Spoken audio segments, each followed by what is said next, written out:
Let me ask you something. When was the last time you put on a VR headset and actually stayed in it? Not that I tried at a friend's place, not that I watched a demo at a store thing. I mean, genuinely put it on, stayed in it, and even forgot it was there. Yeah, that's what I thought. And that question, that is exactly why I came back.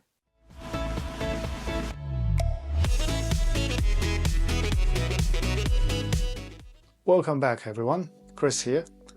It has been, I'll be honest, almost 5 months since my last upload, and if you've been here since the early days or even just last year or two, I genuinely appreciate you are still with me.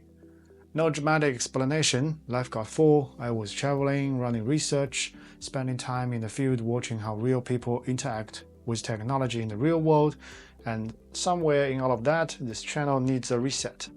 So here we are. But here's the thing. I didn't come back just to say, hey, I'm back. I came back because something happened while I was gone, something that I think perfectly sets up everything I want to talk about on this channel going forward. Meta, one of the most powerful and well-funded tech companies on the planet, is reportedly pulling the plug on its VR-exclusive version of Horizon Worlds. Though billions of dollars, years of development, the company just literally even named itself after this vision, and just like that, gone, like a retreat, an overall retreat of everything. Now, a lot of people are using this as ammunition to attack them, saying, see, the metaverse is dead, the VR is gimmick, I told you so. But here's what I think is a more interesting question, and the more honest one. We think about, why did it fail? Not that it failed, but why?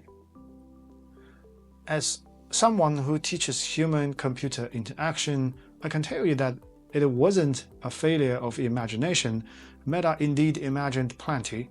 It was a failure of interaction design. Well, there's a concept I use a lot with my students that I think explains the metaverse collapse better than any business analysis ever can do.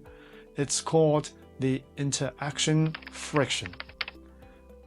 Interaction friction is any moment that you think of that in an experience where the technology makes you aware of itself in a bad way.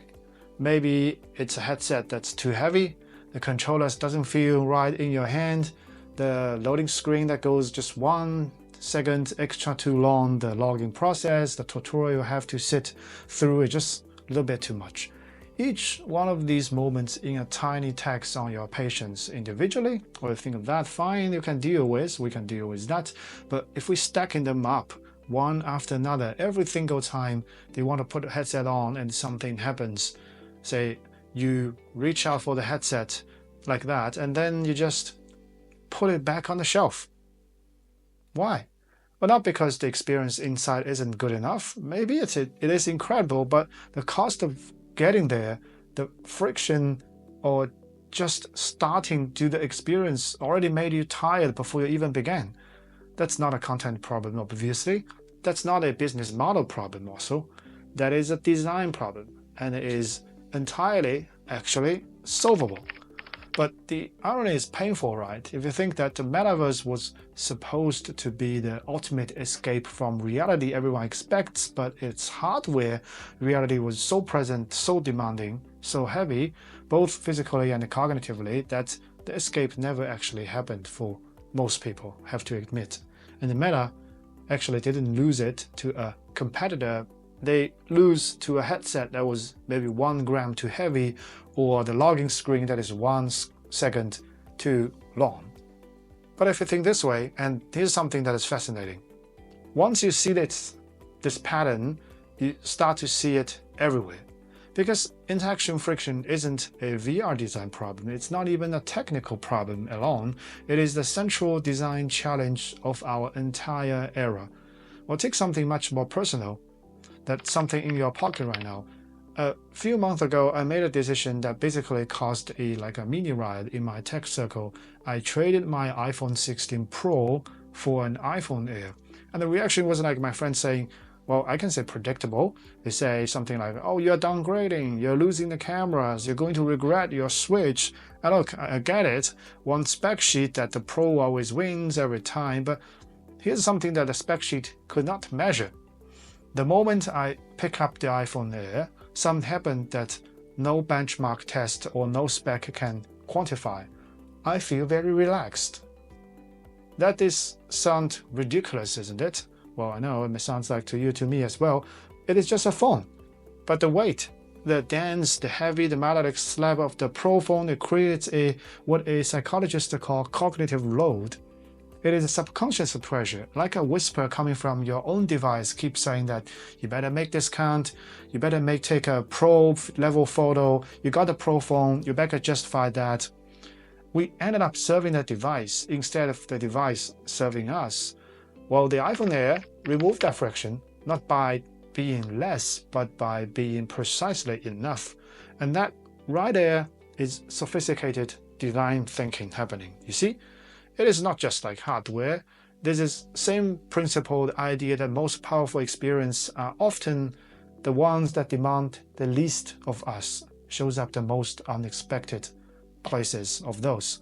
Like in the two of other things I can think, the two most emotionally affecting games that I ever experienced. One is called Gris, the other one is Journey.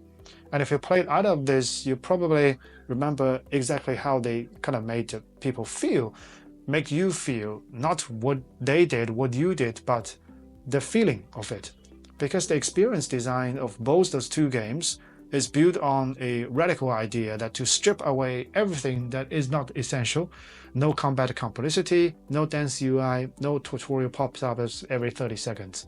Just a pure audio visual language guiding you forward through emotional alone.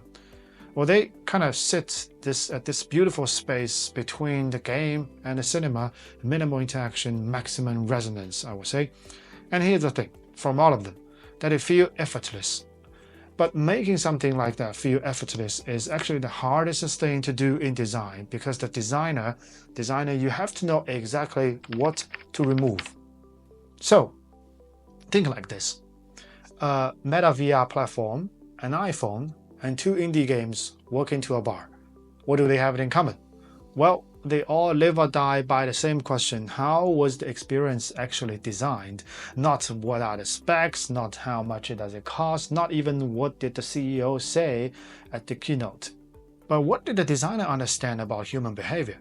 That if it's about our patience, about our emotions, our need to feel like we are in control, and how did they encode that understanding into the product is the core question to ask.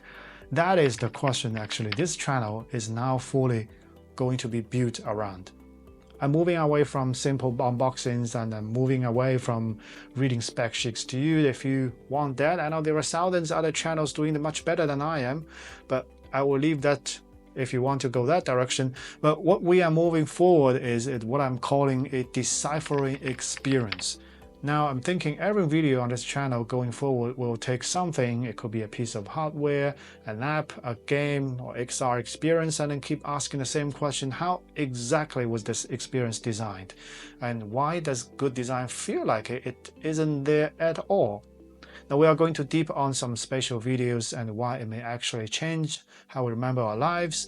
We can also going to look at VR games that are quietly doing something that even Hollywood hasn't figured out yet. We are going to talk about why the best interfaces are those ones you forget that you are using.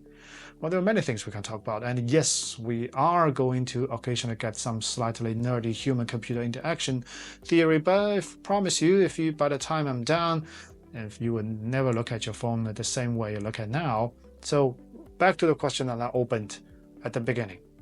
When was the last time you put on a VR headset and actually stayed in it?